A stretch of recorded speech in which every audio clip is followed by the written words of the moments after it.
Size, strength, and conditioning are all necessary to be well-rounded. Hey everybody, it's Jason Blaha here, and I thought I would chat with you guys about this today. So honestly, I almost feel like there's the four pillars we need to address, but most people will understand it in those three. We could actually talk about strength, power, training volume, and hypertrophy, and we could talk about conditioning. So again, is what would be represented, say, in the conjugate method would be max effort, dynamic effort, repetition effort, and GPP. But I think for most people, we can bring this over to understanding strength, which is force production, the ability to move a big weight, or the ability to explode. Again, it's all still force production. Gaining muscle, right? Gaining muscle, and then conditioning. And we need to understand these things all feed into each other. It's not just the case of people saying, hey, we need to specialize in maybe one. But where does that apply? If you want to be number one in the world, okay? Do you want to be the greatest power lifter of all time? Are you trying to win the Mr. Olympia? Or are you trying to compete in a triathlon at the world level? Because if we take it below that, they all overlap each other very, very well. There's a synergy between these things, and we need to understand that. Because keeping in mind, even Mr. Olympias, how many of them were extremely strong, world level power lifter strong, and did lots of conditioning and cardio work, right? How many of your world record power lifters, especially coming out of places like Westside, still did mostly hypertrophy work to get big and still did conditioning? All right, so let's understand how they feed into each other, even for muscle growth, right? Because for a lot of people, they're like, well, look, I just want to look good naked. I want to look good. I want to feel good. Well, this all works together. Yes, your training volumes absolutely matter, right? Your training volumes matter here. Because again, training volume, workload, tonnage, all these things are the primary driver of muscle mass. Okay, it's really hard to get big doing nothing but heavy singles, right? We all understand that on the strength end. It's also very hard to get big doing nothing but conditioning and cardio. Now, that being said, do those two things, could they build some muscle? Okay, in other words, if someone skipped all that volume in the middle or the other end, are there people out there who've done mostly just heavy singles who are still reasonably jacked? Sure, it still stimulates muscle growth. And we can't deny that it does that. Okay? We can't deny that it does that. It's fairly obvious because we've seen plenty of examples. It's just not optimizing. Now you come over to that other end of the spectrum, the conditioning work. Sled dragging, prowler works, barbell complexes, weighted carry, even like the best walks. If a person did nothing but those things, would they still gain muscle and help get jacked? Of course they would. You'd still see some contribution. All right. So we know there's overlap, and they're almost through different pathways.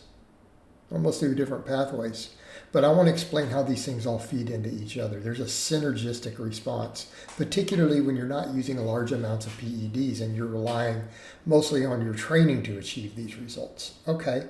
So let's think about it in terms of the strength side. If you do heavy work, will it carry over to your volume? And I think the answer is yes. If you do heavy work long enough, your neural drive will go up.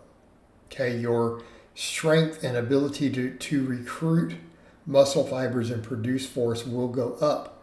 That will actually generally improve your capacity to do those 8 rep sets and 10 rep sets and 12 rep sets. The stuff that really is good for putting muscle on us. Like we've all realized pretty quickly that hypertrophy rep range isn't real per se, but it's really efficient. It's a very, very good sweet spot in your whole stimulus to fatigue for putting muscle. And there's a reason so many bodybuilders kind of gravitated towards it just naturally, particularly in the low drug or the drug-free eras, right? They gravitated towards it because it just worked really well, okay? You do a fair amount of volume and you get a good overlap. All right, but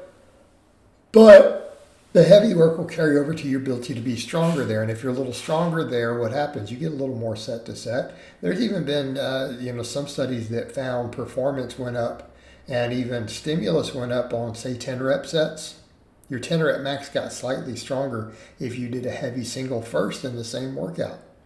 Not an all-out 100% grinding max that generates fatigue, but a good heavy single at above 90% or higher of your max actually almost attenuates that so that you get better work sets.